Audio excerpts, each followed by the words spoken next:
Hello, friends. I am so excited to welcome the month of June with you.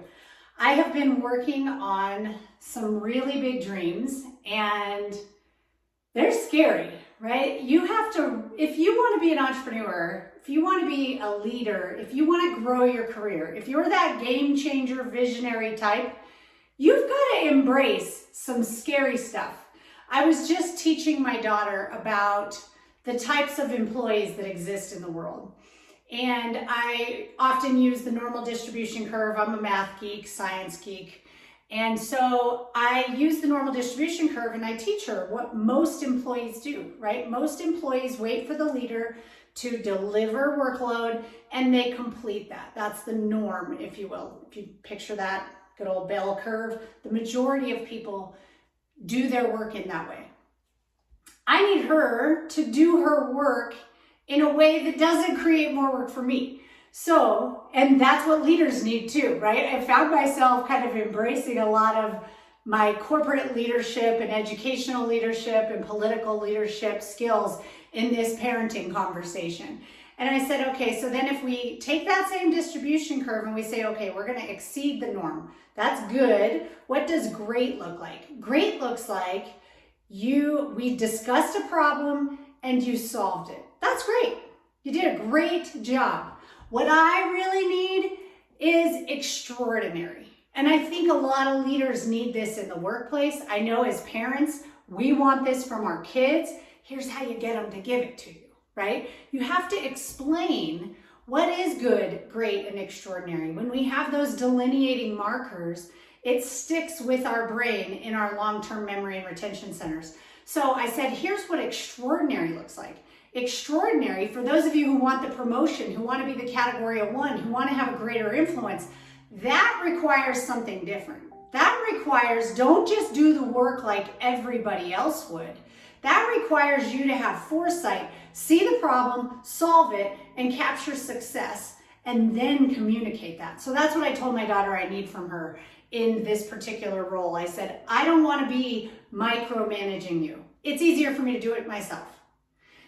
I would love it if you could help me X, Y, Z. Are you interested in doing that work or should I hire someone? I think she's perfectly positioned for it, so I explained that. Then I said, here's what I really need. This is the difference between being a great employee and or team member, I think is the word I used because I don't want to condition her to be an employee, but to be a great team member or extraordinary.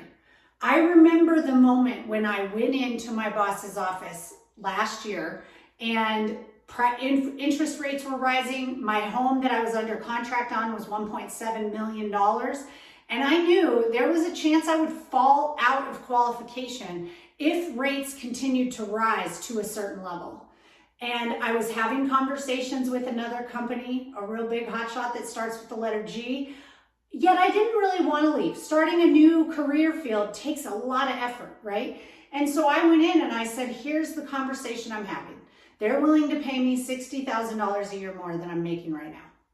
I'm making this big dream come true as the breadwinner and solo provider for my family. I need to also consider what that means. And that means I need to consider this option honestly. And that individual said, how about $110,000 to stay?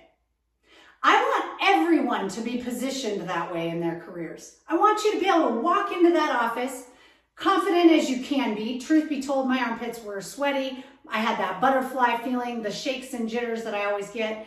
I have to cultivate confidence. I am not this like overly confident, everything goes my way kind of gal. I have to really work at that. And it's good work, right? I have come to the understanding that life is hard. You can choose to work hard to position yourself as extraordinary, or you can live that good enough life and position your life as hard, living each day in that hardship as well. Both options are hard. Choose your hard, right? As I navigate my recurrence prevention planning, the good or norm is take this pill every day, do 2 mammograms a year now, and we'll see you at your next checkup. That's good. That's good enough for most. For me, I never, ever, ever want to have the conversation with my daughter again where she asks me, what happens to me if you die? I never, ever, ever want to ask my mom, hey, here's how Gigi feels about her uncle, her aunt, and you as options of places to live. Would you be willing to take her in the event I lose my life? I never, ever, ever want to even consider that conversation again. So good isn't good enough. And I encourage you to tell yourself whatever you're facing in this moment, good is not good enough. Good is comfortable. And this is what I told my daughter was going to be difficult about choosing extraordinary as her work path. You don't get to know, right? Think about the kinds of tasks or careers where you get to go in and know what you're doing. Overall, the garbage man, right, goes to pulls into the stop, picks up his truck, knows the route, and comes back at the end of the day. Same with, I have a lot of friends who drive for UPS. They go in, they know they're gonna pick up a truck full of packages and they're gonna go and deliver those to a certain number of addresses, and then the day ends. When I was a teacher, I knew the school year. I knew what days were professional development days. I knew what days I was gonna be teaching. I knew what units of study I needed to cover. There was a lot of known. The more known there is, typically, the less you get paid, because you don't have to do as much thinking. It doesn't require as much effort. You will be paid for your thoughts, for your effort, for your contribution. Your contribution is reflected in that paycheck. It took me forever to learn that. So today I'm very excited. So I told her, you've got to learn how to embrace the unknown. I don't know how to do all that I need to for my business to be a success, but I do know this. I do know that I do not want to have to go back to an office every single day and work for someone who is less intelligent than me. I do know that I do not want to have to tell my daughter, you're now going to go back to a brick and mortar school because mommy has to be at an office every day. I know that for sure.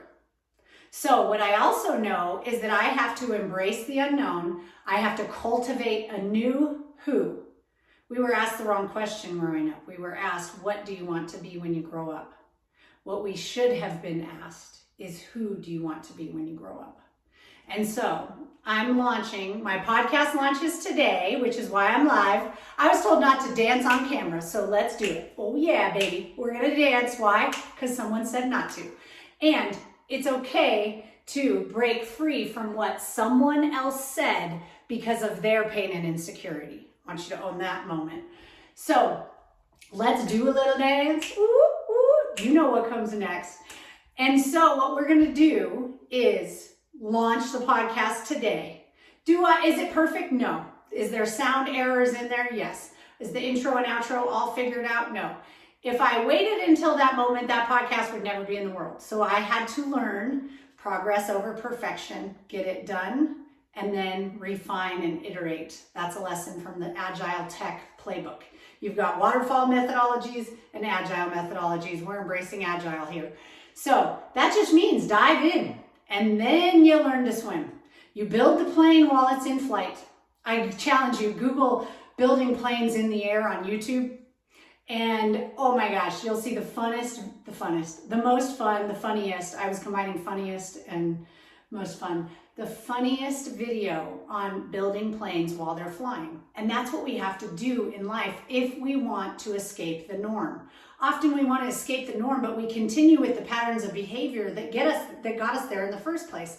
Why? Because it's comfortable, because it's safe. Our brain loves to be safe. It loves predictability. It's a pattern seeker. So we know that about our brain, and we can instead say, let's make shift happen. We're going to shift out of that norm and into greatness, and then from greatness to extraordinary. That's where I play and specialize. You may need a coach to help you get from good to great, and once you're ready to go from greatness to the extraordinary, I'm your gal.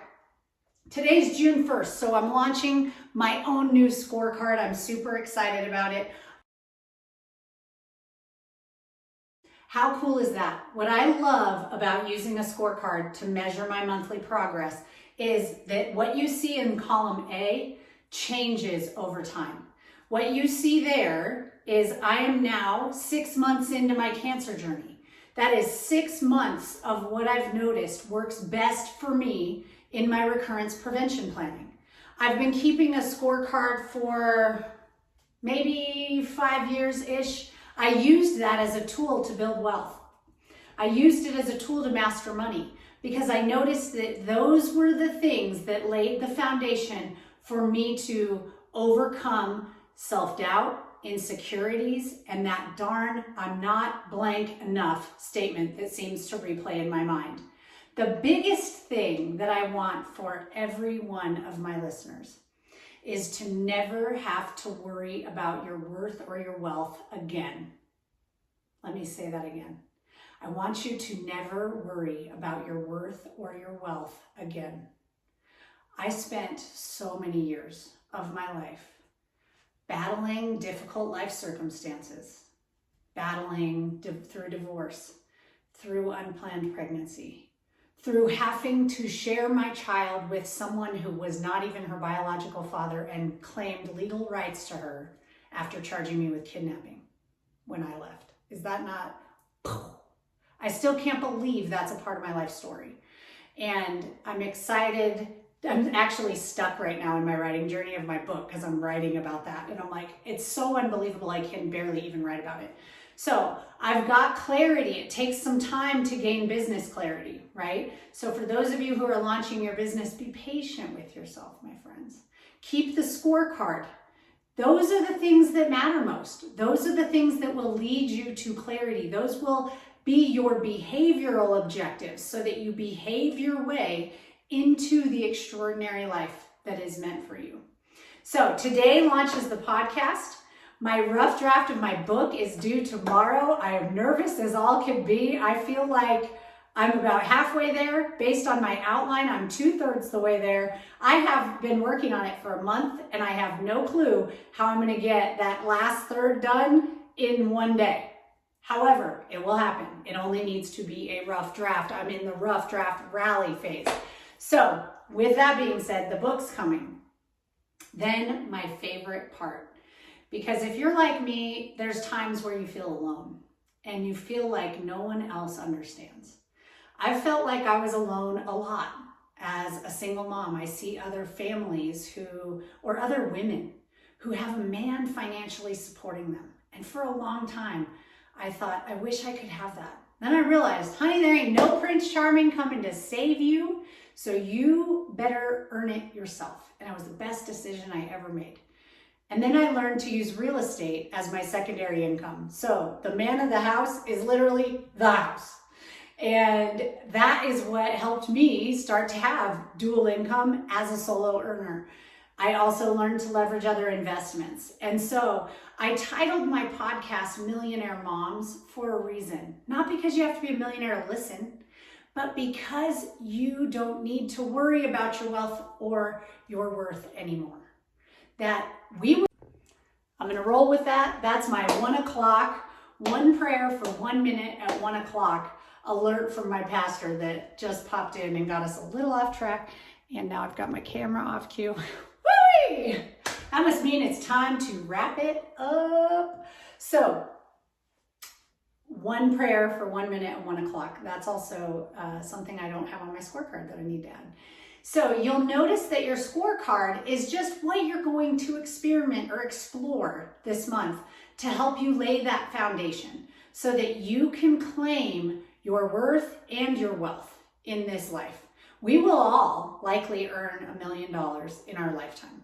Even when I was broke as a joke, living in my Honda Civic, earning $24,000 a year in the Bay Area in the year 2000, it would have taken me 41.6 years to earn my million if I had stayed in that role and at that pay grade. So you will get there. The question is, how long are you going to take to get there? So the podcast is designed to help you embrace your worth and your wealth. Then the book will launch. Then the course, the community, and I'm always loving coaching. So I've been doing coaching for a long time and for many years. 2019, I became a certified high performance coach. Before that, I did coaching with school leaders and principals. Before that, teachers. So I've been coaching for a very long time. I love to coach. So as I round out my suite of services, I'm like, coaching is key. Community is key. If you're like me, you do better when you're not alone. We need each other. And sometimes you look around and you don't see people who are on the same path you want to be on. You've got to find the community that will support yourself. That's your responsibility. So community is a big part of what I want to be creating, because I wish I had that. And I knew I could have gotten to this place faster if I had community and support. So I'm creating that for you. And then pairing that with courses. So you'll have the podcast and this YouTube channel. The YouTube channel is a little harder because I have to do my hair and makeup to be on this. Whereas a podcast, I could just pull out that mic and go. So right now, because of all these business initiatives, YouTube will be slowing. The podcast will release on Thursdays, then the book, courses, community coaching. Those are the ways that I'll be working with clients. I cannot tell you how good it feels to have clarity on the what, and most importantly, on the who I'm going to be and who I'm going to be delighted to work with.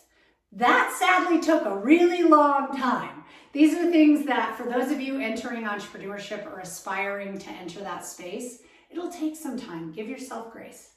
With that, I would love to hear what resonates with you the most. This first podcast episode is unlike what they will be in the future. It's a guided meditation because most of us have endured a lot of trauma over the past few years, and we've never pushed pause to acknowledge it. When we don't do that, we literally charge those abnormal cells in our body and we create unhealth in our lives. Unhealthy lives lead to a lot of bad disasters. So I wanted to start with what's helping me most in this moment. And it isn't more things on the to-do list, it's actually less. So I want you to listen to that guided meditation every day for 5 days straight in the evening before bed. And I want you to just keep a journal of what happens. After that, challenge yourself. 5 might become 10, 10 might become 15. Maybe you'll end up like me and listen to that every night. And so I want you to remind yourself of who you are. Who you are will lead to how you show up and will lead to what you get to do in your life, in your career, in your families, in your communities. With that, go out and shine your love and light into the world, my friends. We'll see you next week.